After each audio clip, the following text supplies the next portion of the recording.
ಚೌಗಲೆ ಅವರು ಗಾಂಧಿಯನ್ನು ಬಿಡ್ತಾ ಇಲ್ಲ ಅಥವಾ ಗಾಂಧಿ ಚೌಗಲೆ ಅವರನ್ನು ಬಿಡ್ತಾ ಇಲ್ವೋ ಅದು? ಗಾಂಧೀಜಿ ಭಾಳ ದೊಡ್ಡ ಮನುಷ್ಯ, ಬಹುಶಃ ನಾನೇ ಅವ್ರನ್ನ ಬಿಡ್ತಾ ಇಲ್ಲ.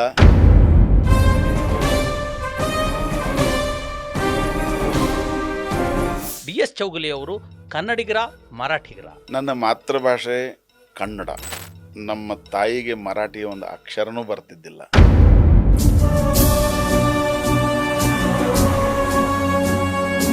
ಅಂಬೇಡ್ಕರ್ ನಿಲುವು ಮತ್ತು ಮಹಾತ್ಮ ಗಾಂಧಿಯವರ ನಿಲುವು ಪರಸ್ಪರ ವಿರೋಧಾಭಾಸ ಅನ್ನುವಂಥ ಒಂದು ಮಾತಿದೆ. ಭಿನ್ನಾಭಿಪ್ರಾಯವೇ ಪ್ರಜಾಪ್ರಭುತ್ವದ ಒಂದು ಮೂಲ ಬೀಜ ಮಂತ್ರ ಇದ್ದ ಹಾಗೆ.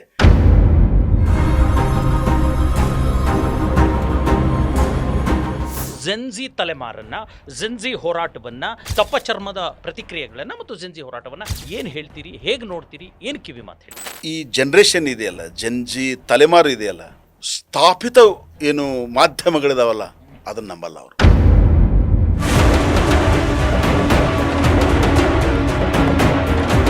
ಸತ್ಯ, ಅಹಿಂಸೆ ಮತ್ತು ಯಾವುದೇ ರೀತಿಯ ದುಶ್ಚಟಗಳಿಲ್ಲದ ಬದುಕನ್ನ, ಅಂದರೆ ಮೌಲ್ಯಯುತ ಬದುಕನ್ನ ಪ್ರತಿಪಾದಿಸುವಂಥವ್ರು. ಅದೇ ಮಹಾತ್ಮ ಗಾಂಧಿಯವರ ಮಗ ಹರಿಲಾಲ್ ಗಾಂಧಿ ಇದ್ದಾರಲ್ಲ, ಅಪ್ಪಟ ಕುಡುಕರು. ಈ ರೀತಿ ಅಂದ್ರೆ ಕಸ್ತೂರ್ಬಾ, ಗಾಂಧೀಜಿ, ಬಸವಣ್ಣ, ಅಂಬೇಡ್ಕರ್ ಹೀಗೆ ನಮ್ಮಗಳನ್ನ ಪರಿವರ್ತನೆ ಮಾಡ್ತಾನೆ ಹೊರಟಿದ್ದಾರೆ ಅಂದಾಗ ಭಾರತವು ಈಗಲೂ ಕೂಡ ಸಹಿಷ್ಣುತೆಯನ್ನು ಇಲ್ಲ, ಸ್ವಲ್ಪ ಆದರೂ ಉಳಿಸ್ಕೊಂಡಿದೆ. ಇಷ್ಟೆಲ್ಲ ದ್ವೇಷ, ಅಸೂಹೆಗಳನ್ನು ನಾವು ನೋಡ್ತಾ ಇದ್ದೀವಿ. ಅನೇಕ ಇದನ್ನು ನೋಡುವುದರಲ್ಲೂ ಕೂಡ ಈ ಪ್ರಭಾವ ಇದೆಯಲ್ಲ, ಸೂಫಿಸಮ್ನ ಪ್ರಭಾವ ಇದೆಯಲ್ಲ. ನಮ್ಮ ಉತ್ತರ ಕರ್ನಾಟಕದಲ್ಲಂತೂ ನಮ್ಮಲ್ಲಿ ಯಾವ ಧರ್ಮ ಜಾತಿಗಳ ಭೇದಗಳೇ ಇಲ್ಲ, ಆ ಥರ ಬದುಕ್ತಾ ಬಂದಿದ್ದೇವೆ, ಈಗಲೂ ಬದುಕ್ತಾ ಇದ್ದೇವೆ. ನನ್ನ ಮುಂದಿನ ನಾಟಕ ಇರೋದೇ ಸೂಫಿಸಮ್ ಇಟ್ಕೊಂಡು ಬರೆಯುವಂಥದ್ದು. ಈಗಲೇ ನಿಮ್ಮ ಎದುರಿಗೆ ಫಸ್ಟ್ ಟೈಮ್ ಹೇಳ್ತಾ ಇದ್ದೀನಿ. ಆ ಕಡೆಗೆ ಟ್ರಾನ್ಸ್ಫರ್ ಆಗ್ತಿದ್ದೀರಾ ಸೂಫಿಸಮ್ ಕಡೆ. ಸೂಫಿಸಮ್ ಇಟ್ಕೊಂಡು ತುಂಬಾ ಒಳ್ಳೇದು. ಬರಬೇಕು ಸರ್, ನಿಮ್ಮಂತವ್ರ ಕಡೆಯಿಂದ ಆ ಥರದ ನಾಟಕಗಳು ಬರಬೇಕು, ಆ ಥರದ ರಚನೆಗಳು ಬರಬೇಕು, ಅದು ಜನರಿಗೆ ತಲುಪಬೇಕು. ನಾನೇನು ಹೇಳ್ತೇನೆ ಅಂದರೆ, ನಾವು ಮನಸ್ಸುಗಳನ್ನು ಬೆಸೆಯೋ ಕೆಲಸ ಮಾಡೋರು ನಾವು. ಭಾಷೆಯಲ್ಲೂ ಕೂಡ ಈ ಗಡಿ ಭಾಗದಲ್ಲಿ ಇದ್ಕೊಂಡು ಕನ್ನಡ ಮರಾಠಿಗರು ಅನ್ಯೋನ್ಯವಾಗಿದ್ದಾರೆ, ಆರಾಮಾಗೇ ಇದ್ದಾರೆ. ಸರ್, ನನಗೊಂದು ಕುತೂಹಲ ಇರ್ತಕ್ಕಂಥದ್ದು, DS ಚೌಗಲೆ ಅವರು ಮರಾಠಿಗರ, ಕನ್ನಡಿಗರ? ಬಹಳ ಜನಕ್ಕೆ ಈ ಸಾಹಿತ್ಯ ಬಲ್ಲಂತ ಅಥವಾ ಡ್ರಾಮಾಗಳನ್ನ ನೋಡುವಂತ ಎಲ್ರಿಗೂ ಒಂದು ಕುತೂಹಲ ಇದೆ. ಯಾಕಂದ್ರೆ ನಿಮ್ಮ ಹೆಸರು ನಿಮ್ಮ ಪ್ರಾದೇಶಿಕತೆಯನ್ನು ಸೂಚಿಸೋದಿಲ್ಲ, ಆದ್ರೂ ಕೂಡ DS ಚೌಗಲೆ ಅವರು ಕನ್ನಡಿಗರ, ಮರಾಠಿಗರ? ನನ್ನ ಮಾತೃಭಾಷೆ ಕನ್ನಡ. ನಮ್ಮ ತಾಯಿಗೆ ಮರಾಠಿಯ ಒಂದು ಅಕ್ಷರನೂ ಬರ್ತಿದ್ದಿಲ್ಲ. ಕನ್ನಡಿಗನೇ. ನಾನು ಗಡಿ ಭಾಗದಲ್ಲಿ ಹುಟ್ಟಿದ್ದೀನಿ. ನಮ್ಮ ಊರು ಬೆಡಕಿಹಾಳ. ಬೆಡಕಿಹಾಳ ಊರಿಂದ ಒಂದು 18 ಕಿಲೋಮೀಟರ್ನಲ್ಲಿ ಈಚಲಕರಂಜಿ ಅಂತ ಒಂದು ಶಹರಿದೆ. ಅದನ್ನು ಮಹಾರಾಷ್ಟ್ರದ ಮ್ಯಾಂಚೆಸ್ಟರ್ ಅಂತ ಕರೀತಾರೆ. ನನ್ನ ಸದರ್ ಬಜಾರ್ ಕಾದಂಬರಿಯಲ್ಲಿ ನೀವು ಅದನ್ನು ಕಾಣ್ತೀರಿ. ಅದಕ್ಕೆ ರಾಜೇಂದ್ರ ಚೆನ್ನಿ ಅವರು ಕಾದಂಬರಿಗೆ ಒಂದು ಬೆನ್ನುಡಿ ಬರೀತಾರೆ. ನಾ ಮುನ್ನುಡಿನೇ ಬರಿಬಹುದಿತ್ತು, ಸಮಯ ಇಲ್ಲ, ಆದರೆ ಬೆನ್ನುಡಿ ಬರಿತಾ ಇದ್ದೀನಿ. ಅದ್ರಾಗ ಏನು ಹೇಳ್ತಾರೆ ಅಂದರೆ, ಸದರ್ ಬಜಾರ್ ಕಾದಂಬರಿ ಕನ್ನಡಕ್ಕೆ ಒಂದು ಹೊಸ ಜಗತ್ತನ್ನು ಪರಿಚಯಿಸ್ತದೆ ಅಂಥೇಳಿ. ಇದುವರೆಗೆ ನಮ್ಮಲ್ಲಿ ಬಸವರಾಜ್ ಕಟ್ಟಿಮಣಿ ಆಗಿ ಹೋಗಿದ್ದಾರೆ, ಎಲ್ಲಿ ಬೆಳಗಾವಿ ಜಿಲ್ಲೆಯಿಂದ. ಬೆಟಗೇರಿ ಕೃಷ್ಣ ಶರ್ಮಾ ಆಗಿ ಹೋಗಿದ್ದಾರೆ, ಕೃಷ್ಣಮೂರ್ತಿ ಪುರಾಣಿಕರಾಗಿ ಹೋಗಿದ್ದಾರೆ, ಮಿರ್ಜಿ ಅಣ್ಣಾರಾಯರಾಗಿ ಹೋಗಿದ್ದಾರೆ. ಆದರೆ ಎಲ್ಲದಕ್ಕಿಂತ ಮುಖ್ಯವಾಗಿ ಸರ್, ನಮ್ಮ ಜ್ಞಾನಪೀಠ ಪ್ರಶಸ್ತಿ ಕಂಬಾರರಾಗಿದ್ದಾರೆ.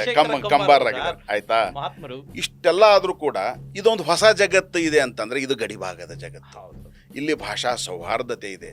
ಎಕ್ಸಾಕ್ಟ್ಲಿ ಸರ್, ನಾನು ಯಾಕೆ ಕೇಳಿದೆ ಅಂತಂದ್ರೆ, ನೋಡಿ, ಕನ್ನಡ ಮತ್ತು ಮರಾಠಿ ಭಾಷೆಯ ಕೊಂಡಿಯಾಗಿರ್ತಕ್ಕಂಥವ್ರು DS ಚೌಗಲೆ ಸರ್ ಅವರು. ಹೀಗಾಗಿ ಕನ್ನಡಿಗ ಅಂತ ಹೇಳಿದ್ನ ನಾನು. ಮತ್ತೆ ಬಹಳ ಜನರಿಗೆ ನಾನು ಮರಾಠಿ ಭಾಷಿಕ ಅಂತ ಬಹುತೇಕ ನಾಟಕಗಳು ಅವೆಲ್ಲವೂ ಕೂಡ ನೀವು ಭಾಷಾನುವಾದ ಮಾಡಿರೋದ್ರಿಂದ, ಮರಾಠಿಯಿಂದ ಕನ್ನಡಕ್ಕೆ ಭಾಷಾನುವಾದ ಮಾಡಿರೋದ್ರಿಂದ ಮರಾಠಿಗರಿಗೆ ತಪ್ಪಿಲ್ಲ. ಮರಾಠಿಗರು ಕೂಡ ನಮ್ಮವರೇ, ನಮ್ಮ ಸಹೋದರರೇ, ಎಲ್ಲ ಒಂದೇ ನೆಲ, ಒಂದೇ ಜಲ, ನೆಲ, ಭಾಷೆ ಎಲ್ಲ ಒಂದೇ ತರ ಇರ್ತಕ್ಕಂಥದ್ದು. ಅದು ಅದರಲ್ಲಿ ಭೇದ ಭಾವ ಇಲ್ಲ. ಅದಕ್ಕೆ ಹೇಳ್ತಾರೆ ವಿದ್ವಾಂಸರು, ಕರ್ನಾಟಕ, ಆಂಧ್ರ, ಮಹಾರಾಷ್ಟ್ರ ಅನ್ನೋದ್ರ ನಾಗರಿಕ ಬದುಕು ಮತ್ತು ಸಂಸ್ಕೃತಿ ಒಂದೇ ಅಂತ ಹೇಳಿ. ಇದರ MM ಕಲಬುರ್ಗಿ ಅವರು ಹೇಳ್ತಿದ್ರು. ಮತ್ತೆ ಈಗಲೂ ಇರುವಂತ ಬಾಲಚಂದ್ರ ನೇಮಾಡೆ ಅವರು, ಜ್ಞಾನಪೀಠ ಬಂತಲ್ಲ, ಅವರು ಕೂಡ ಬೆಳಗಾವಿಯಲ್ಲಿ ಒಂದು ಕಾರ್ಯಕ್ರಮಕ್ಕೆ ಬಂದಾಗ ಅದನ್ನೇ ಹೇಳಿದ್ರು ಅವರು. ಏನಂತಂದ್ರೆ, ಭಾಷೆಯ ಜಗಳ ಹೇಗಿರ್ತದೆ ಅಂದ್ರೆ, ನದಿಗೆ ಪ್ರವಾಹ ಬಂದ ಹಾಗೆ. ಪ್ರವಾಹ ಎಷ್ಟು ದಿನ ಇರ್ತದೆ? ಇಳಿದು ಹೋಗಲೇಬೇಕಲ್ಲ. ಅದು ಇಳಿದು ಹೋದ ನಂತರ ತನ್ನಗೆ ಹರಿತದೆ. ಹಾಗೆ ನಾವು ಕನ್ನಡ ಮರಾಠಿಗರು ತನ್ನಗೆ ನಮ್ಮ ಬದುಕನ್ನು ಒಂದು ಹರಿತಾ ಹೋಗುವಂಥವ್ರು. ಅದಕ್ಕೆ ಅವ್ರು ಹೇಳ್ತಾರೆ ಕರ್ನಾಟಕ ಆಂಧ್ರ ಮಹಾರಾಷ್ಟ್ರದ ಬದುಕು, ನಾಗರಿಕತೆ, ಅಲ್ಲಿಯ ಅನೇಕ ರಿಚುವಲ್ಸ್ ಕೂಡ ಸರ್. ಪಂಢರಪುರದ ವಿಠ್ಠಲ ಕನ್ನಡ ವಿಠ್ಠಲು ಅನ್ನೋದಿಲ್ಲ ಏನು ಹಾಗೆ ಸರ್. ಅದು ಖಂಡಿತ ಅಲ್ಲ, ಒಂದು ಖುಷಿ ಆಯ್ತು ಅಷ್ಟೇ. ಏನ್ ಗೊತ್ತಾ, DS ಚೌಗಲೆ ಅವರು ಅಪ್ಪಟ ಕನ್ನಡಿಗರು ಮತ್ತೆ ಆದ್ರೆ ನನಗೆ ಎಲ್ಲ ಭಾರತೀಯ ಭಾಷೆಗಳು, ಅಯ್ಯೋ ಸರ್, ನನ್ನ ಮನೆ ಭಾಷೆ ಉರ್ದು, ಮತ್ತೆ ಬಟ್ ಅಪ್ಪಟ ಕನ್ನಡಿಗ. ನನಗೆ ಹೆಮ್ಮೆ ಇದೆ, ಖುಷಿ ಇದೆ ಕನ್ನಡಿಗ ಅಂತ ಹೇಳ್ಕೊಳ್ಳಿಕ್ಕೆ, ಕನ್ನಡವನ್ನು ಮಾತಾಡಲಿಕ್ಕೆ. ಹಾಗೆ ಭಾಷೆಯ ರಿಸ್ಟ್ರಿಕ್ಷನ್ಸ್ ಇಲ್ಲ. ಅದ್ರ ಜೊತೆಗೆ ಸರ್ ಮತ್ತೆ ಗಾಂಧಿಗೆ ಬರೋದಾದ್ರೆ, ನೀವು ಈ ಕಸ್ತೂರ್ಬಾ ನಂತರ ನಮ್ಮೊಳಗೊಬ್ಬ ಗಾಂಧಿ ಅನ್ನುವಂಥದ್ದನ್ನು ಮತ್ತೆ ಗಾಂಧಿಯನ್ನ ಅಪ್ಪಿಕೊಳ್ತೀರಾ, ಎಲ್ಲರನ್ನ ಒಪ್ಪಿಕೊಳ್ಳುವಂತೆ ಮಾಡ್ತಿದ್ದೀರಾ, ಏನಿದು ಕತೆ? ಯಾರು ನಮ್ಮೊಳಗೊಬ್ಬ ಗಾಂಧಿ ಅಂದ್ರೆ ಯಾರು? ನಮ್ಮೊಳಗೊಬ್ಬ ಗಾಂಧಿ ಇದು ಕೂಡ ಆಕಸ್ಮಿಕವಾಗಿ ನನ್ನ ಉಡಿಯಲ್ಲಿ ಬಂದು ಬಿದ್ದಂಥ ಒಂದು ಏನು ಕೆಲಸ, ಕಾಯಕ, ರಂಗಕರ್ಮ ಅನ್ಬೋದು. ಈ ಬಹುತ್ವವನ್ನು ಹೇಳ್ತದೆ, ಯುವ ಪೀಳಿಗೆಗೆ ಬಾಪೂಜಿ ಏನು ಇದ್ದ ಅನ್ನೋದು ಹೇಳ್ತದೆ. ಆಮೇಲೆ ಈ ಪ್ರಶ್ನೆ ಮಾಡುವುದನ್ನು ಕಲಿಸ್ತದೆ. ಡೆಮೊಕ್ರೆಟಿಕ್ ಆಗಿ ನೀವು ಆಳುವ ಸರ್ಕಾರಗಳನ್ನು, ಅದು ಯಾವುದೇ ಸರ್ಕಾರಗಳಿರಲಿ, ನಾವು ಮತದಾನ ಮಾಡಿ ಅಧಿಕಾರವನ್ನು ನಿಮಗೆ ಕೈ ಕೊಟ್ಟಾಗ ನಿಮ್ಮನ್ನು ಪ್ರಶ್ನಿಸುವ ಎಲ್ಲ ಹಕ್ಕುಗಳು ನಮ್ಮಲ್ಲಿವೆ ಅನ್ನೋದನ್ನು ನಿಮಗೆಲ್ಲೋ ಅದು ನಿಮಗೆ ಮನಸ್ಸಿನೊಳಗೆ, ಪ್ರಜ್ಞೆಯೊಳಗೆ ಇಳಿತಾ ಹೋಗ್ತದೆ. ಹಾಗೆ ಅಜ್ಜನ ಮೂಲಕ ಇಡೀ ಊರು ಈ ರೀತಿ ಅನೇಕ ವಿಚಾರಗಳನ್ನು ಆ ನಾಟಕ ಕಟ್ಟಿಕೊಡ್ತದೆ. ಆದರೆ ಕಳೆದ ಕೆಲವು ವರ್ಷಗಳಿಂದ, 10, 12, 14 ವರ್ಷಗಳಿಂದ ಗಾಂಧಿಯ ಬಗ್ಗೆ, ಮಹಾತ್ಮ ಗಾಂಧೀಜಿಯವರ ಬಗ್ಗೆನೇ ಒಂದು ಬೇರೆಯದೇ ಆಗಿರ್ತಕ್ಕಂಥ ಅಥವಾ ನೆಗೆಟಿವ್ ನರೇಷನ್ ಬಿಲ್ಡಪ್ ಆಗ್ತಾ ಇದೆ. ಒಬ್ಬ ಸಾಹಿತಿಯಾಗಿ, ಒಬ್ಬ ನಾಟಕರಾಗಿ, ಅಥವಾ ಇವತ್ತಿನ ಪರಿಸ್ಥಿತಿಗೆ ಸ್ಪಂದಿಸುವಂಥ ಪ್ರಜ್ಞಾವಂತ ವ್ಯಕ್ತಿಯಾಗಿ ಗಾಂಧೀಜಿಯವರ ನೆಗೆಟಿವ್ ನರೇಷನ್ ಬಗ್ಗೆ ಏನು ಹೇಳ್ತೀರಿ ಸರ್? ಗಾಂಧೀಜಿ ಅವರು ಎಷ್ಟು ಎತ್ತರಕ್ಕೆ ಬೆಳೆದಂಥ ಒಂದು ಪರ್ಸನಾಲಿಟಿ ಅಂದರೆ, ಅದರ ವಿರೋಧಕರು ಯಾರಿದಾರಲ್ಲ ಅವರು ಕಳೆದ 10-14 ವರ್ಷಗಳಿಂದಲ್ಲ, ಅದಕ್ಕೊಂದು ಚರಿತ್ರೆನೇ ಇದೆ. ಅದನ್ನು ಗಾಂಧೀಜಿ ಆಲೋಚನೆಯನ್ನು ವಿರೋಧಿಸುವವರು, ಅವರ ಮೇಲೆ ಆಗಾಗ ಬೇರೆ ಬೇರೆ ರೀತಿ ಆರೋಪಗಳನ್ನು ಮಾಡುವವರು, ಅವರ ವ್ಯಕ್ತಿತ್ವವನ್ನು ಭಂಗ ಮಾಡೋಕ್ಕೆ ಪ್ರಯತ್ನ ಮಾಡುವವರು ಕಳೆದ 10-12 ವರ್ಷಗಳಲ್ಲಿ ಸ್ವಲ್ಪ ಜೋರಾಗಿ ಮಾಡ್ತಿರ್ಬೋದು. ಆದರೆ ಅದ್ರ ಹಿಂದಿನಿಂದನೂ ಆ ಥರದ ಒಂದು ನಡೀತಾ ಬಂದಿರುವಾಗ ನೋಡಿ, ಇವತ್ತು ನೀವು ಗಾಂಧೀಜಿಯವರನ್ನು ನೀವು ಎಷ್ಟೇ ಅವರನ್ನು ನೀವು ವ್ಯಕ್ತಿತ್ವ ನಾಶ ಮಾಡೋಕ್ಕೆ ಹೋದರೂ ಕೂಡ ಅವರು ಹಾಗೆ ಎದೆ ಉಬ್ಬಿಸಿ ಕೋಲು ಹಿಡಿದು ನಿಲ್ಲುವಂಥ ಒಂದು ವ್ಯಕ್ತಿತ್ವ. ಸೊ ಇಷ್ಟು ಸುಲಭವಾಗಿ ಬಾಪುವಿನ ಯಾರೇ ಇವರು ಏನೇ ಮಾಡಿದ್ರು ಕೂಡ ಸಾಧ್ಯನೇ ಇಲ್ಲ. ಸರ್, ಬೇರೆ ದೇಶಕ್ಕೆ ಹೋದಾಗ ದೂರದ ಮಾತು, ಬೇರೆ ದೇಶದ ಪ್ರಧಾನಿಗಳು, ಅಧ್ಯಕ್ಷರು ಯಾರಾದ್ರೂ ನಮ್ಮ ದೇಶಕ್ಕೆ ಬಂದ್ರೆ, ರಾಜಧಾನಿಗೆ ಬಂದ್ರೆ ಹೋಗೋದು ರಾಜ್ಘಾಟ್ಗೆ ನಮನ ಸಲ್ಲಿಸ್ಲಿಕ್ಕೆ ಹೋಗ್ತಾರೆ. ಅಷ್ಟರ ಮಟ್ಟಿಗಿದ್ರೂ ಕೂಡ ಬಾಪುವಿನ ಒಂದು ವರ್ಚಸ್ಸನ್ನ, ಅವರಿಗೆ ಅಪವಾದವನ್ನು ತೊಡಸ್ಲಿಕ್ಕೆ ಹೊರಟಿರ್ತಕ್ಕಂಥದ್ದು. ನಮ್ಮ ಅಸ್ಮಿತೆ ಯಾರು? ಬುದ್ಧ ಬಸವ ಅಂಬೇಡ್ಕರ್ ನಮ್ಮ ಅಸ್ಮಿತೆ. ಆದರೆ ಇವತ್ತು ನಾವು ಒಬ್ಬ ಬಾಪುವನ್ನು ಕೊಂದಂಥವರ ಒಂದು ದೇವಸ್ಥಾನವನ್ನು ಕಟ್ಟುವಂಥ ಮನಸ್ಥಿತಿಗೆ ಹೋಗ್ತಾ ಇದ್ದೀವಿ. ಸುಪ್ರೀಂ ಕೋರ್ಟ್ ಹೇಳುತ್ತೆ, ಸ್ವತಂತ್ರೋತ್ತರ ಭಾರತದ ಮೊದಲ ಭಯೋತ್ಪಾದಕ ಅವರನ್ನ ಕೊಂದವರು ಅನ್ನೋಂಥದ್ದು. ಎಲ್ಲಿಗೆ ಹೋಗ್ತಾ ಇದೆ ಸಮಾಜ? ಭಾರತ ಎತ್ತ ಕಡೆ ಸಾಗ್ತಾ ಇದೆ. ನಾವು ಯಾವ ಕಡೆಗೆ ಹೋಗ್ಬೇಕು? ಯಾವುದನ್ನ ಒಪ್ಕೋಬೇಕು? ಏನಾಗ್ತಾ ಇದೆ ಸರ್? ಸತ್ಯವನ್ನು ಒಪ್ಕೋಬೇಕು. ಏನಾಗ್ತದೆ? ಸುಳ್ಳಿನಿಂದ ಕಟ್ಟಿರುವಂಥ ಗೋಪುರ ಬಹಳ ಹೊತ್ತು ನಿಲ್ಲಲ್ಲ. ಅದು ಅದಕ್ಕೆ ಸತ್ಯ ಶೋಧಕ ಅಂತ ನಾವು ಬಾಪುವನ್ನು ಕರಿತೀವಿ. ಜ್ಯೋತಿಬಾ ಫುಲೆ ಅವರನ್ನು ಸತ್ಯ ಶೋಧಕ ಅಂತಲೇ ಕರೆಯೋದು. ಸತ್ಯ ಸತ್ಯವಾಗಿಯೇ ಉಳಿತದೆ. ಅವರು ಏನೇ ಮಾಡಲಿ, ಏನು ಬಾಪುವಿನ ಹತ್ಯೆಯಿಂದ ಹಿಡಿದು ಇಲ್ಲಿ ತನಕ ಅನೇಕ ಕಥನಗಳನ್ನು, ನೆರೇಟಿವ್ಸ್ಗಳನ್ನು ವಿರುದ್ಧವಾಗಿ ಕಟ್ಟಿದರೂ ಕೂಡ ಸತ್ಯದ ಏನದು ಕೆಂಡವನ್ನು ಉಡಿಯಲ್ಲಿ ಇಟ್ಕೊಂಡು ಬಾಪು ಏನು ನಿಂತಿದ್ದಾನಲ್ಲ, ಅದು ಖಂಡಿತ ಬೆಳಗ್ಗೆ ಬೆಳಗ್ತದೆ. ಇವ್ರದ್ದು ಕ್ಷಣಿಕ ಸರ್. ಇವು ಏನು ಭಾಳ ಹೊತ್ತು ಇಲ್ಲ. ಒಂಥರ ಮಿನುಗು ಈ ಹುಳುಗಳಿರ್ತಾವಲ್ಲ, ಒಂದಿಟ್ಟು ಮಿಂಚು ಹುಳುಗಳಂತ ಇರ್ತಾವಲ್ಲ, ಮಿಳುಕ್ತಾ ಹೋಗಿ ಬೆಳಕಾದಂಗೆನೆ ಸೂರ್ಯ ಬೆಳಕು, ಅವನು ಬಾಪು ಬೆಳಕು ಸರ್. ಅದನ್ನ ಇವರು ಏನೇ ಮಾಡಿದ್ರು ಕೂಡ ಬಾಪುವಿನ ಅವರ ವ್ಯಕ್ತಿತ್ವವನ್ನು, ಅವರ ವಿಚಾರಗಳನ್ನು ಭಂಗ ಮಾಡಲಿಕ್ಕೆ ಸಾಧ್ಯ ಇಲ್ಲ. ಸರ್, ಸಾಕಷ್ಟು ಕೆಲಸ ಮಾಡಿದ್ದೀರಿ ಸಾಹಿತ್ಯಿಕವಾಗಿ. ಒಂದಷ್ಟು ಔಟ್ ಆಫ್ ಬಾಪು ಅಥವಾ ಔಟ್ ಆಫ್ ಸಾಹಿತ್ಯವನ್ನು ಮಾತಾಡೋದಾದ್ರೆ, ನಿಮ್ಮ ನಾಟಕಗಳನ್ನ ನಾವು ನೋಡಿದ್ದೀವಿ, ನಿಮ್ಮ ಬರಹದ ತೀಕ್ಷ್ಣತೆಯನ್ನು ನೋಡಿದ್ದೀವಿ, ಅದರ ಇಂಟೆನ್ಸನ್ನು ನೋಡಿದ್ದೀವಿ, ಅನುಭವಿಸಿದ್ದೀವಿ, ಅದನ್ನು ಎಂಜಾಯ್ ಮಾಡಿದ್ದೀವಿ.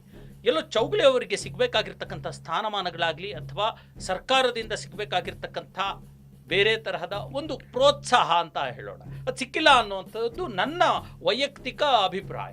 ಚೌಗಲೆ ಅವ್ರು ಏನು ಹೇಳ್ತಾರೆ? ಭಾಳ ಇದಕ್ಕೆ ಪ್ರಶ್ನೆಗೆ ಉತ್ತರ ಕೊಡೋದು ಭಾಳ ಕಷ್ಟ.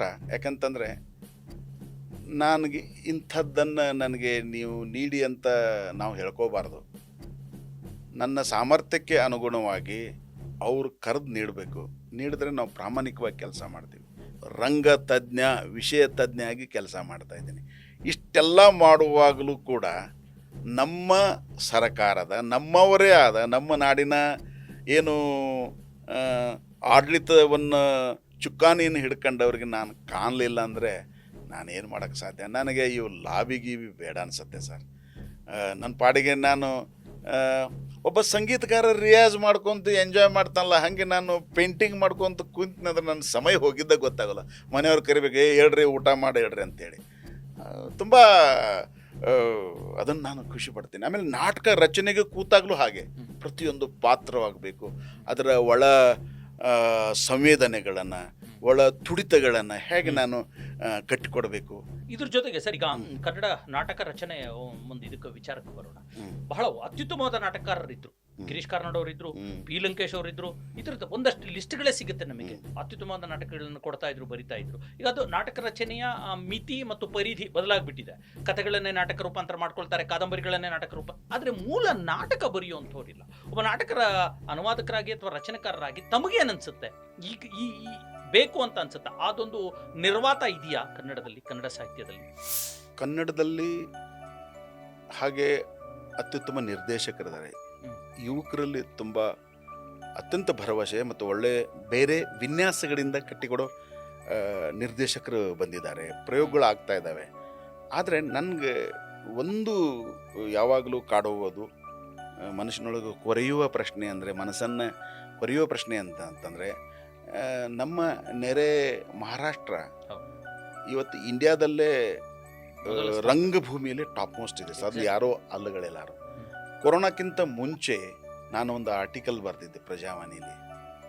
ಕನ್ನಡ ರಂಗಭೂಮಿ ಮರಾಠಿ ರಂಗಭೂಮಿಗಿಂತ 10 ವರ್ಷ ಹಿಂದಿದೆ ಅಂತ ಬರೆದಿದ್ದೆ. ಅದಕ್ಕೆ ಎಲ್ಲ ಪುರಾವೆಗಳು ಕೊಟ್ಟಿದ್ದೆ. ಹೊಸ ಶೈಲೀಕೃತ ನಾಟಕಗಳು ಯಾವ್ಯಾವ ಥರ ಬರ್ತಾ ಇದ್ದಾವೆ, ನಮ್ಮಲ್ಲಿ ಯಾಕೆ ಬರ್ತಿಲ್ಲ? ಅದರ ಉದ್ದೇಶ ಏನಂದರೆ, ನಮ್ಮಲ್ಲಿ ಈ ಥರದ ನಾಟಕಗಳ ಬರಲಿ, ಪ್ರಯೋಗಗಳು ಬರಲಿ, ವಿಚಾರಗಳಿದ್ದಾವೆ. ಕಾರ್ನಾಡರು, ಕಂಬಾರರು ಮತ್ತು ಲಂಕೇಶರ್ ಕಾಲಕ್ಕೆ ನಿಂತು ಬಿಟ್ಟಿದೆ. ಆ ಕಾಲ ಇತ್ತು. ಆ ಕಾಲಘಟ್ಟದಲ್ಲಿ ಅವರು ಈಗಲೂ ಅವ್ರದೇ ನಾಟಕಗಳು ಮತ್ತು ಪುನರಾವರ್ತನೆ ಆಗ್ತಿದೆ ಹೊರತು ಹೊಸ ನಾಟಕಗಳು ಬರ್ತಿಲ್ಲ. ಯಾಕೆ ಅನ್ನೋದು ಒಂದಿದೆ. ತಂಡಗಳು ಪ್ರಕಾಶ್ ರಾಜ್ ಅವರು ಒಂದು ಹೊಸ ನಿರ್ದಿಗಂತ ಕಟ್ಟಿದ್ದಾರೆ. ಬೇಕಾದಷ್ಟು ರಂಗ ತಂಡಗಳಾಗ್ತಾ ಇವೆ, ರಂಗಶಾಲೆಗಳಾಗ್ತಾ ಇವೆ. ಆದ್ರೆ ರಂಗ ರಚನೆ ಅಂದ್ರೆ ನಾಟಕಗಳ ರಚನೆ ಆಗ್ತಾ ಇಲ್ಲ. ಯಾಕೆ ಅಂತ ಸೂಕ್ಷ್ಮವಾಗಿ, ಸೂಕ್ತವಾಗಿ ಅದು ಯಾಕೆ ಅಂತಂದ್ರೆ, ಒಂದು ಅದೇ ನಾನು ಹೇಳಿದ್ನಲ್ಲ, ಈಗ ನೋಡಿ ಒಂದು ಉದಾಹರಣೆ ಹೇಳ್ತೀನಿ. ಇವತ್ತು ಒಂದು ನಾಟಕದ ಟೆಕ್ಸ್ಟ್ ಇದೆಯಲ್ಲ, ರಂಗಪಠ್ಯ, ಅದು ಒಂದು ಭಾಷೆಯಾಗಿ ಉಳಿಯೋದಿಲ್ಲ. ಈಗ ನಮ್ಮ ಗೆಳೆಯ ಆಶುತೋಷ್ ಪೋದ್ದಾರ ಮರಾಠಿಯಲ್ಲಿ ಕಂಟೆಂಪರರಿ ಒಳ್ಳೆಯ ನಾಟಕಕಾರ, ಅವ್ನು ಇನ್ನೊಂದು ನಾಟಕ ನನಗೆ ಕಳಿಸಿದ್ದಾರೆ ಅವರು.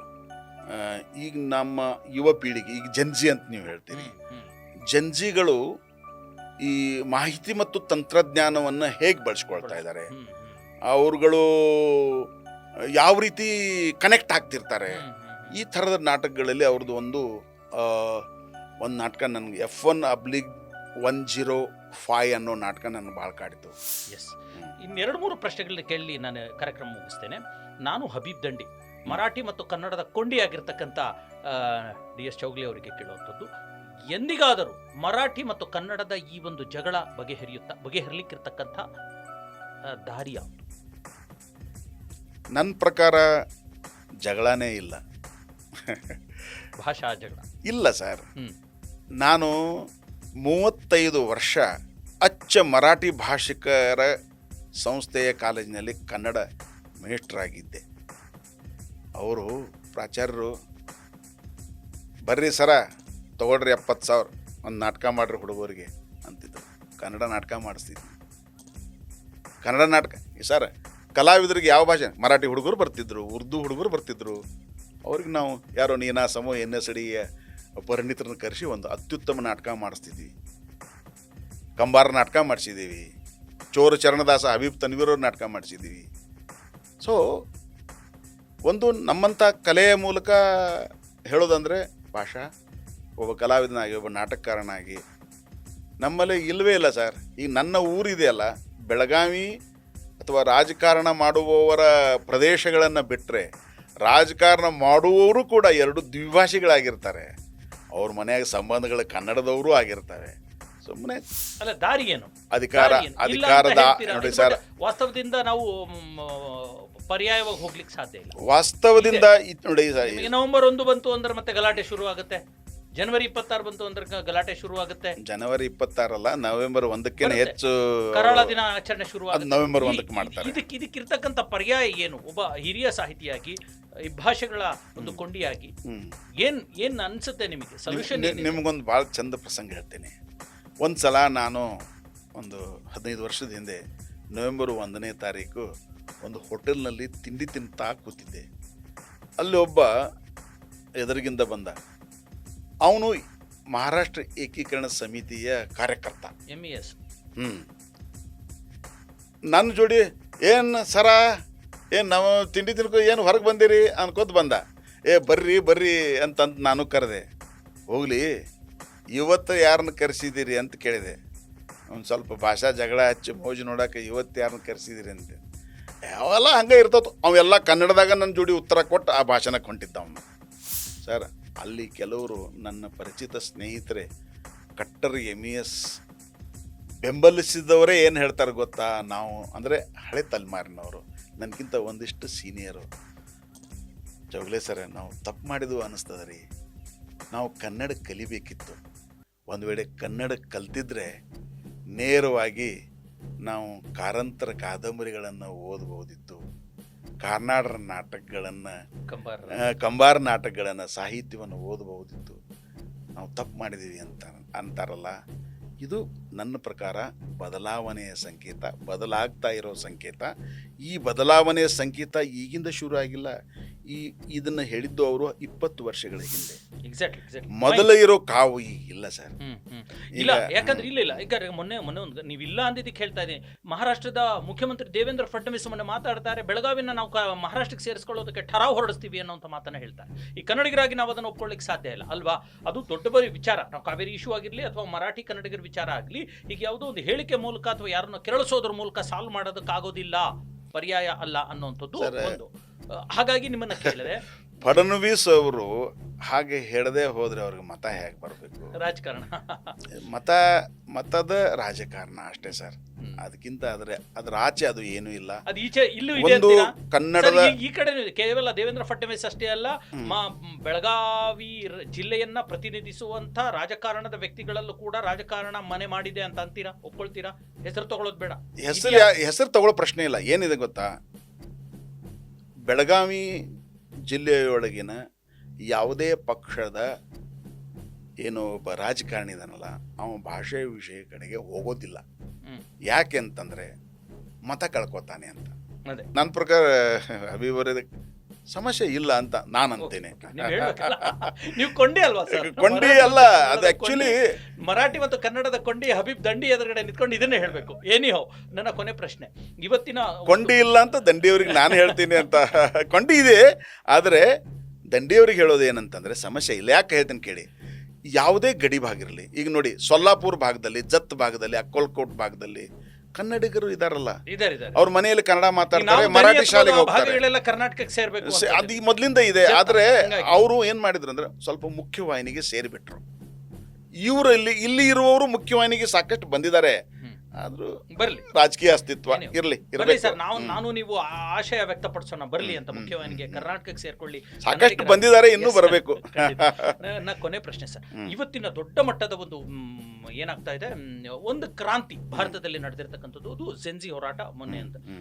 ಈಗ ನೀವು ಹಿರಿಯರಾಗಿ, ನಾಟಕಕಾರರಾಗಿ, ಸಾಹಿತ್ಯದ ಲೋಕದ ಒಬ್ಬ ನೋನ್ ಪರ್ಸನ್ ಆಗಿ ಹೇಗೆ ನೋಡ್ತೀರಿ ನೀವಿದು ಜೆನ್ಜಿ ತಲೆಮಾರನ್ನ, ಜೆನ್ಜಿ ಹೋರಾಟವನ್ನ, ಈಗಿರ್ತಕ್ಕಂಥ ರಾಜಕೀಯ ಪಕ್ಷಗಳ ಅವರ ಒಂದು ರೀತಿಯ ಈ ದಪ್ಪ ಚರ್ಮದ ಅವರ ಪ್ರತಿಕ್ರಿಯೆಗಳನ್ನ ಮತ್ತು ಜೆನ್ಜಿ ಹೋರಾಟವನ್ನ ಏನ್ ಹೇಳ್ತೀರಿ, ಹೇಗೆ ನೋಡ್ತೀರಿ, ಏನ್ ಕಿವಿ ಮಾತು ಹೇಳ್ತೀರಿ? ಒಂದು ಈ ಜನರೇಷನ್ ಇದೆಯಲ್ಲ, ಜೆನ್ಜಿ ತಲೆಮಾರು ಇದೆಯಲ್ಲ, ಇವರು ಸ್ಥಾಪಿತ ಏನು ಮಾಧ್ಯಮಗಳಿದಾವಲ್ಲ ಅದನ್ನ ನಂಬಲ್ಲ. ಅವರು ಜಾಗತಿಕ ಪಾತಳಿಯಲ್ಲಿ ಅವರು ಅವ್ರದೇ ಆದಂಥ ಒಂದು ಕನೆಕ್ಟಿವಿಟಿ ಇದೆ. ಹೀಗಾಗಿ ಈ ಜಂಜಿ ತಲೆಮಾರಿನ ಬಗ್ಗೆ ನಾನು ಅರಿತುಕೊಂಡಂತೆ ಹೇಳುವುದಾದರೆ, ಅವರು ಅಂದರೆ ಈ ನಮ್ಮ ಭಾರತ ಸದ್ಯದ ಮನ್ಯದನೇ ಇಟ್ಕೊಳ್ಳೋಣ, ಪ್ರಜಾಪ್ರಭುತ್ವದ ದೇಶದಲ್ಲಿ ನೋಡಿ, ಅವರು ಬಾಪೂನಿ ಎತ್ತಿಡಿದ್ರು. ನಾವು ಯಾರು ಡ್ಯಾಮೇಜ್ ಮಾಡಕ್ಕೆ ಹೊರಟಿದಾರಲ್ಲೋ ಅವ್ರಿಗೆ ದಿ ಬೆಸ್ಟ್ ಉತ್ತರ ಕೊಟ್ಟರು ಸರ್. ಅವರು ಅಂಬೇಡ್ಕರ್ನ ಹಿಡ್ಕೊಂಡು ನಿಂತರು, ಸಂವಿಧಾನ ಹಿಡ್ಕೊಂಡು ನಿಂತರು. ಇದು ಈ ಜಂಜಿಗಳ ಬಗ್ಗೆ ನನಗೊಂದು ಹೊಸ ಭರವಸೆ, ಹೊಸ ಬೆಳಕು ಮೂಡಿದಂಗಾಯ್ತು. ಈಗ ನೋಡಿ, ಇದುವರೆಗೆ ಈಗಿನ NDA ಸರ್ಕಾರವನ್ನು ಒಂದು ಕಡೆ ಆನ್ ರೆಕಾರ್ಡು ರಾಜನಾಥ್ ಸಿಂಗ್ ಅವರೇ ಹೇಳಿದ್ದಿದೆ, 2016 ಆಚೆ ಈಚೆ NDAದಲ್ಲಿ ರಾಜನಿಮೆಗಳಾಗೋದಿಲ್ಲ ಅಂತೇಳಿ. ಆದರೆ ರಾಜನಿಮೆ ಕೊಡುವಂಥದನ್ನು ಮಾಡಿದ್ರಲ್ಲ, ಅದು ಜಂಜಿ ಶಕ್ತಿ ಸರ್, ಯುವ ಶಕ್ತಿ. ಅವರ ಭಾಷೆ ಬೇರಾಗಿರ್ಬೋದು ಸರ್, ಅವ್ರ ಲ್ಯಾಂಗ್ವೇಜ್ ನಮ್ಮ ಜನ್ರೇಷನ್ ಲ್ಯಾಂಗ್ವೇಜ್ ಅಲ್ಲ. ಅವ್ರ ಲ್ಯಾಂಗ್ವೇಜನ್ನು ನಾವು ನಕಾರಾತ್ಮಕವಾಗಿ ತಗೋಬಾರ್ದು, ಸಕಾರಾತ್ಮಕವಾಗಿ ತಗೋಬೇಕಾಗ್ತದೆ. ಅವ್ರ ನುಡಿಗಟ್ಟುಗಳೇ ಬೇರೆ ಆಗಿದ್ದಾವೆ. ಆ ನುಡಿಗಟ್ಟುಗಳು ಅವರು ಕಟ್ಟಿಕೊಡುವ ಒಂದು ಕನೆಕ್ಟಿವಿಟಿನೇ ಅವರ ಶಕ್ತಿಯಾಗಿ ಒಂದು ರಾಜನಿಮೆ ಕೊಡಿಸ್ತಲ್ಲ. 12 ವರ್ಷದಾಗ ಆಗದೆ ಇರೋದನ್ನ ಅದು ದೊಡ್ಡ ಗೆಲುವು. ಮುಂದಿನ ಅವರ ದಿಕ್ಕು ದೆಸೆಗಳು ಯಾವ ಕಡೆ ಹೋಗ್ತವೆ ಅನ್ನೋದು ನನಗೂ ಕುತೂಹಲ ಇದೆ. ಕೊಂಡಿಯಾಗಿರುವ ಮತ್ತು ದಂಡಿ ಜೊತೆಗಿರುವ ನಿಮಗೂ ಒಂದು ಕುತೂಹಲ. ಅವ್ರು ಹಾಗೆ ಮುಂದೆ ಎದುರಿಗಿಟ್ಟಿದ್ದಾರೆ. ಬಟ್ ನನ್ಗನ್ಸೋದು ಒಂದು ಸಕಾರಾತ್ಮಕವಾದ ಬೆಳಕಿನೆಡೆಗೆ ಅವರು ಸಾಕ್ತಾರೆ ಅನ್ನೋ ನಂಬಿಕೆ ಮಾತ್ರ ನನಗಿದೆ. ಅವರೆಲ್ಲ ಆ್ಯಕ್ಟಿವಿಟೀಸ್ ನೋಡಿದಾಗ, ಎಲ್ಲ ಆಪಾದನೆಗಳ ನಡುವೆಯೂ ಕೂಡ ಒಂದು ಸಕಾರಾತ್ಮಕ ಹೆಜ್ಜೆಗಳನ್ನು ಇಡ್ತಾ ಇದ್ದಾರೆ ಅಂತ ಅನ್ನಿಸ್ತದೆ. ಅದಕ್ಕೆ ರಾಹುಲ್ ಗಾಂಧಿ ಈ ವಿದ್ಯಾರ್ಥಿಗಳ ಒಂದು ಚಳುವಳಿಗೆ ನನ್ನ ಬೆಂಬಲ ಇದೆ ಅಂತ ಹೇಳ್ತಾರೆ. ಅಂದರೆ ಒಂದು ವಿಪಕ್ಷದ ನಾಯಕನಾಗಿ ಹೀಗೆ ಹೇಳಿದ್ದಾರೆ ಅಂತಂದರೆ, ನಾನು ಓದಿದ ಕೇಳಿದ ಇವರುಗಳ ಹಿಂದೆ ಯಾವುದೋ ಒಂದು ಸ್ಥಳೀಯ ರಾಜಕೀಯ ಬಿ ಟೀಮ್ ಹೀಗೆಲ್ಲ ಅಂತಾರಲ್ಲ, ಅದು ಇರಲಿಕ್ಕಿಲ್ಲ ಅಂತ ನನಗೆ ಅನಿಸ್ತು. They are very clear sir. Bharat ನಮ್ಮದು, ನಾವು ಭವಿಷ್ಯ ಕಟ್ಕೊಳ್ಳೋರಿದ್ದೀವಿ. ಇಲ್ಲಿ ಪ್ರಜಾಪ್ರಭುತ್ವ, ಇಲ್ಲಿ ಸಂವಿಧಾನ ನಮ್ಮ ನಂಬಿಕೆ ಅಂತ ಹೇಳಿದಾರಲ್ಲ, ಅದು ನನಗೆ ಖುಷಿ ಕೊಡುವಂಥದ್ದು. Thank you sir, thank you very much. ತುಂಬ ಮನದಾಳದ ಧನ್ಯವಾದಗಳು. DS ಚೌಗಲೆ ಸರ್ ಅವರು ಇವತ್ತು ಬಂದು ತುಂಬ ಅದ್ಭುತವಾದ ಮಾತುಗಳನ್ನು ಆಡಿದರು. ಅವರ ಇಡೀ ಗಾಂಧಿ ಇಂದ ಹಿಡಿದು ಇವತ್ತಿನ ಜೆನ್ಜಿವರೆಗೂ ಹಲವಾರು ಮಾತುಗಳನ್ನು ಹೇಳಿದ್ದಾರೆ. ಜೆನ್ಜಿಯ ಕುರಿತಂತೆಯೇ ಒಂದು ನಾಟಕವನ್ನು ಅವರು ಬರೀಲಿ, ನಮ್ಮಂಥ ಗಾಂಧಿ ಪ್ರಿಯರಿಗೆ ನಾಟಕಗಳನ್ನು ಬರೆದಿದ್ದಾರೆ. ಒಳ್ಳೆಯದಾಗಲಿ ಸರ್. ಫೋಕಸ್ನ ಪ್ರಿಯ ಎಲ್ಲ ವೀಕ್ಷಕರಿಗೂ ನನ್ನ ನಮಸ್ಕಾರಗಳು. Thank you very much. Thank you. ಇದಾಗಿತ್ತು ಇವತ್ತಿನ ವಿಶೇಷ. ಕರ್ನಾಟಕದ ಕನ್ನಡದ ಈ ಹೊತ್ತಿನ ಮಹತ್ವದ ನಾಟಕಕಾರ DS ಚೌಗಲೆ ಅವರ ಮನದಾಳದ ಮಾತುಗಳು ನೀವು ಕೇಳಿಸ್ಕೊಂಡ್ರಿ. ಅವರಲ್ಲಿ ಇನ್ನೂ ದೊಡ್ಡ ಒಂದು ಭಂಡಾರನೇ ಇದೆ, ಅದು ಸಮಯದ ಅದು ಪರಿಧಿಯನ್ನು ದಾಟಿರ್ತಕ್ಕಂಥದ್ದು. ಮತ್ತೊಮ್ಮೆ ಅವರನ್ನು ಕರೆಸೋಣ, ಮತ್ತೆ ಅವ್ರ ಜೊತೆಗೆ ಮತ್ತಷ್ಟು ವಿಚಾರಗಳನ್ನು, ನಮ್ಮ ಅಸ್ಮಿತೆಯಾಗಿರ್ತಕ್ಕಂಥ ಬುದ್ಧ, ಬಸವ ಮತ್ತು ಗಾಂಧಿ ಇವರೆಲ್ಲರನ್ನ ಮತ್ತೆ ನಿಮ್ಮ ಎದುರುಗಡೆ ತರುವಂಥ ಪ್ರಯತ್ನವನ್ನು ನಾವು ಮಾಡ್ತೀವಿ. ಅಲ್ಲಿವರೆಗೂ ನೋಡ್ತಾ ಇರಿ ನೆಲ ಜಲ ಭಾಷೆಗಾಗಿ ಪ್ರಾಮಾಣಿಕ ಪತ್ರಿಕೋದ್ಯಮ, ನಿಮ್ಮ ಫೋಕಸ್. ಚೌಗಲೆ ಅವರು ಗಾಂಧಿಯನ್ನ ಬಿಡ್ತಾ ಇಲ್ಲ, ಅಥವಾ ಗಾಂಧಿ ಚೌಗಲೆ ಅವರನ್ನು ಬಿಡ್ತಾ ಇಲ್ವೋ? ಅದು ಗಾಂಧೀಜಿ ಬಹಳ ದೊಡ್ಡ ಮನುಷ್ಯ, ಬಹುಶಃ ನಾನೇ ಅವ್ರನ್ನ ಬಿಡ್ತಾ ಇಲ್ಲ.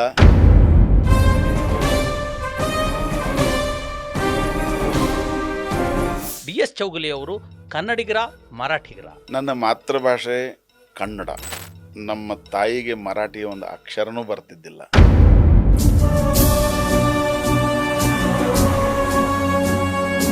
ಅಂಬೇಡ್ಕರ್ ನಿಲುವು ಮತ್ತು ಮಹಾತ್ಮ ಗಾಂಧಿಯವರ ನಿಲುವು ಪರಸ್ಪರ ವಿರೋಧಾಭಾಸ ಅನ್ನುವಂಥ ಒಂದು ಮಾತಿದೆ. ಭಿನ್ನಾಭಿಪ್ರಾಯವೇ ಪ್ರಜಾಪ್ರಭುತ್ವದ ಒಂದು ಮೂಲ ಬೀಜ ಮಂತ್ರ ಇದ್ದ ಹಾಗೆ.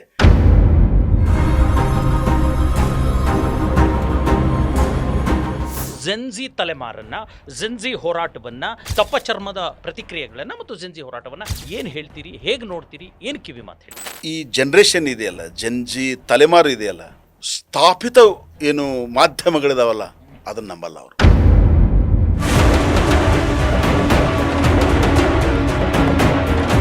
ಸತ್ಯ, ಅಹಿಂಸೆ ಮತ್ತು ಯಾವುದೇ ರೀತಿಯ ದುಶ್ಚಟಗಳಿಲ್ಲದ ಬದುಕನ್ನ, ಅಂದ್ರೆ ಮೌಲ್ಯಯುತ ಬದುಕನ್ನ ಪ್ರತಿಪಾದಿಸುವಂಥವ್ರು. ಅದೇ ಮಹಾತ್ಮ ಗಾಂಧಿಯವರ ಮಗ ಹರಿಲಾಲ್ ಗಾಂಧಿ ಇದ್ದಾರಲ್ಲ, ಅಪ್ಪಟ ಕುಡುಕರು.